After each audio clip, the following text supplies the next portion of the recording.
at sabay ng malalim na paghinga. Narito na naman ako sa apat na sulok ng madilim na kwarto. Nagtatanong ng maraming bagay, tila nalulunod na ako. Bakit, sino, ano, kailan at paano? Bakit ngayon pa? Kung kailan pangarap ko'y planado na. Natatakot, nangangamba kung sino. Natatakot na baka ako. Natatakot, hindi ko alam kung sino bang isusunod mo. Takot na takot ako at hindi ko naisip na hindi lang pala ako ang haharap sa giyerang ito. Lahat ay apektado, mayaman o dukha, walang pinipiling estado. Libo-libong kumpanya ang nagsara, libo-libong mamamayan ang nawala ng trabaho, libo-libong pangarap ang naudlot, at libo-libong buhay ang naglaho. Ngunit alam kong hindi tayo talo. Hindi tayo talo sa giyerang ito dahil pag-asa natin ay buong-buo.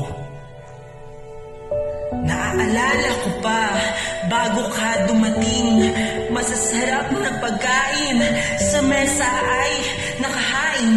Masaya, sobrang saya, panibagong taon na naman ang haharapin. Mga problema hindi ko muna iisipin.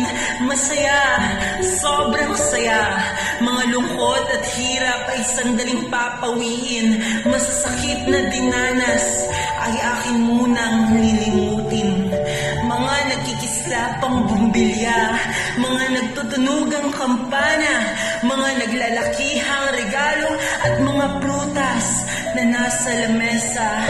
Masaya, sobrang saya, masasayang kantahan kasama ang pamilya at barkada. Sa Paskong darating, sana'y maulit pa. Kaya't hiling ko na sa muling pagmulat ng aking mga mata, kasabay nito ang paglaho nitong pandemya, muling masilayan ang ngiti sa labi ng bawat isa. Pagkatapos nitong bagyo, masisilayan ang bagharing sa atin ay tatawag.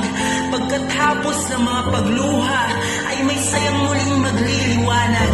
Dahil sa pagharap natin sa pagsubok, ay hindi tayo naging duwag. Kailangan lang nating magtulungan. Galit at takot sa puso'y ating kalimutan. Mag-intindihan, mag-unawaan. Yan